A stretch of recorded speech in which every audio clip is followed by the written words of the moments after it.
Vamos à Nacional. O que você enxerga da Nacional? Saiu uma da Futura Apex, Quest, e vocês fizeram uma no final de janeiro. Final de janeiro. Na verdade, na nossa está 3 pontos segundo turno a diferença, 40 a 33 primeiro turno. Vejo uma eleição muito polarizada, 52 a 48, como eu falei, não me pergunte para quem. Mas aí entra dentro da margem de erro? Da margem de erro. Vai ser uma eleição passada, que foi 1,7, certo? Caramba. Vai ser igual. O Brasil está muito dividido. É muito dividido.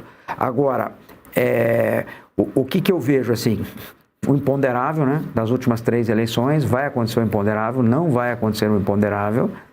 E, principalmente, para o Flávio. O que aconteceu de bom para o Flávio? É o candidato que mais cresce, porque a população começou a entender que ele é o sucessor do Bolsonaro. Qual é a vantagem do Flávio? Quem vota no Bolsonaro, vota no Flávio. O Flávio não precisa ficar se explicando das atitudes dele para os bolsonaristas. Claro. Ele pode até dar entrevista que ele vacinou, que ele não perdeu o voto. Certo? Porque ele é um bolsonarista. Não tem como dizer assim, o Flávio já está traindo. Quer dizer, claro. Ele é um bolsonarista. Qualquer outro já teria críticas enormes. Então, ele tem essa vantagem. E o grande feito do Flávio, que eu vejo desses 60 dias para cá, que ele se tornou candidato mesmo, que ele tem conseguido baixar a rejeição. Ele baixou. Hoje a rejeição dele é igual a do presidente Lula. Coisa que a do Bolsonaro era de 5 a 7 pontos maiores que a do Lula. Isso fez o Bolsonaro perder a eleição. Então, essa eu acho que, nesse momento, é a grande vantagem do Flávio, certo? Ele está conseguindo baixar a rejeição. A rejeição vai aumentar? Vai diminuir mais? Isso nós vamos ver a partir de agora, quando começa a ficar mais exposto também. Pedro, alguma pergunta? Sim. Doutor Murilo, a gente percebe, como o senhor mesmo disse, que o Flávio é o candidato que mais cresce. Dentro desse cenário, diminuindo rejeição, consolidando mais o nome, o Flávio tem começado a participar mais de podcasts, começado a se relacionar melhor também com as mídias, fortalecendo a posição de que ele é candidato e também uma busca por algo que é extremamente importante para a direita, que é essa unidade em torno do nome dele.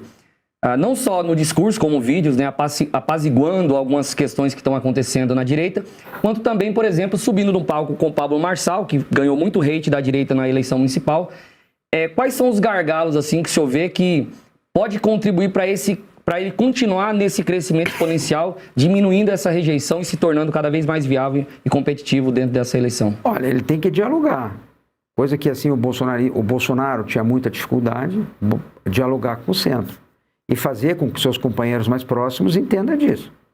Por quê? Que nem a gente fala, você pega um exemplo, você tem hoje em todas as pesquisas em torno de 72% a 75% das pessoas que no primeiro turno, com os demais candidatos, votam Lula ou votam Bolsonaro. Certo? Então eu vejo muito pouca chance para a terceira via nesse momento. Muito pouca chance. Nessa eleição. A próxima, eu acho que acaba a polarização, Bolsonaro-Lula. Mas essa é pouco provável que essa polarização acabe. Precisa o candidato que vier pela terceira via vá muito bem e que Lula e Bolsonaro vão muito mal. Vai precisar de uma combinação perfeita para que isso venha acontecer. Agora, o Flávio, hoje eu diria para vocês que tem em torno de 6 a 8% que vai decidir a eleição. É o povo que decide a eleição. O bolsonarismo é o centro. Esse de 6 a 8% não tem mais que isso, que vai decidir a eleição. Só que desses 6 a 8% é impossível 5% ir para você. Pode ir 4 e 2 para mim. Claro. Quer dizer, é impossível. Quer dizer, você pegar tudo. Ele vai pegar alguma coisa uma parte, também. claro. Então, quer dizer, é quem errar menos, quem dialogar mais, coisa que o Lula, a eleição passada, ao meu ver, foi perfeito na estratégia, se aproximou do centro, pessoas que a gente jamais imaginaria que iam declarar apoio ao Lula declararam, certo? O que o Flávio precisa? Copiar um pouco disso. Agora, o grande desafio, o bolsonarismo aceitará isso? Bolsonaro trata de ganhar a eleição, né? Isso, mas tudo bem, mas a pergunta é se no meio da campanha... Porque, contudo, ainda ele disse que essa eleição será polarizada, né? Então... Isso, quer dizer, como que ele lida com isso? Esse é o grande desafio do Flávio. Como que ele lida com o eleitor dele e como que ele acrescenta mais sem perder os dele. Esse é o grande desafio. Obrigado. Murilo, primeiro, parabéns pelo trabalho que você faz. Obrigado. Se não for um dos mais sérios, um dos mais sérios que tem no Brasil. Tá? Eu sei várias perguntas. Uma delas, quando você falou a respeito desse pessoal que migra e que não migra, Qual seria, nesse sentido, então, a chapa mais adequada? Seriam 3 perguntas que ele fazer, eu falei rapidamente. Mais adequada para o Flávio Bolsonaro, imaginando que ele vai sair, vai se consolidar como candidato, uma vez já está muito claro que ele tem capacidade, sim, de disputar com Lula e vencer. Essa é a primeira.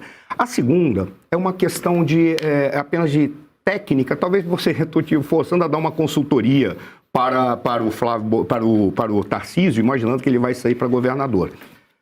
Você consideraria que seria um deslize dele, por exemplo, ao longo da campanha, ao longo dos debates, ele evitar participar de debate? Por quê? Porque isso já configuraria, no caso, como você está apresentando, talvez já configuraria, não tem problema nenhum se ele não participar, porque ele já tem um voto consolidado. Na realidade, é a pergunta de qual é o voto consolidado que já tem o percentual consolidado. Porque aí ele, não vou para debate, porque vai fazer só ofensa, vão querer puxar do meu tapete. Vamos focar nessas duas. Tá, vamos lá. Na questão do Flávio, de vice de aliança, vamos voltar a 3 anos e meio atrás.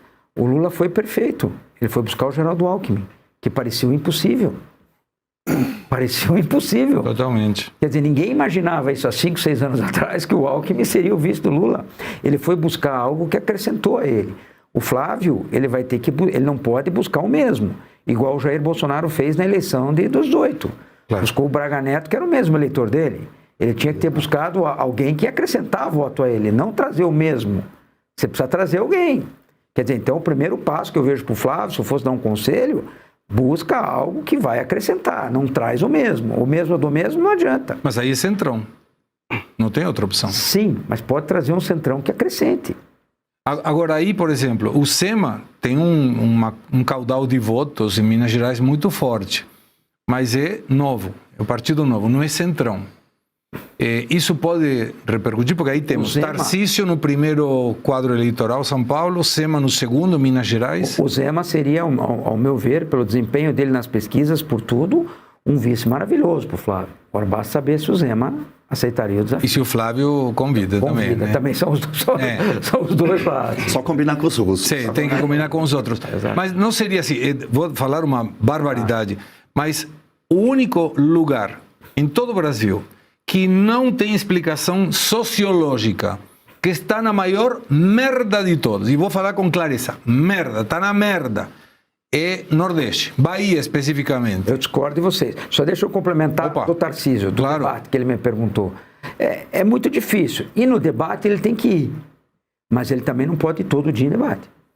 Quer dizer, na verdade, claro. O que ele tem que selecionar aonde ele vai. Aonde ele vai. E com a vantagem que ele tem. Quem está perdendo tem que ir no debate todo dia. Uhum. Quem tem a vantagem que ele tem, perfeito, ele tem que ir. Mas ele também não pode de manhã num debate, de tarde em outro, que daí acaba sendo ruim para ele. Mas tem que ir ao debate. Então você pode dizer que no caso do Tarcísio, ele tem uma quantidade de votos consolidados, independentemente do que vai acontecer aí, para poder vencer a eleição, independentemente dele poder fazer essas escolhas. Não vou porque Não, ele pode escolher, mas te digo, o candidato que não vai ao debate, sempre no final a notícia não é boa. Claro. Você sempre perde. Amarelou. Isso que eu quero te dizer. Agora, como eu vejo, pelo menos nas últimas eleições de São Paulo aqui, tinha um excesso de debate, né?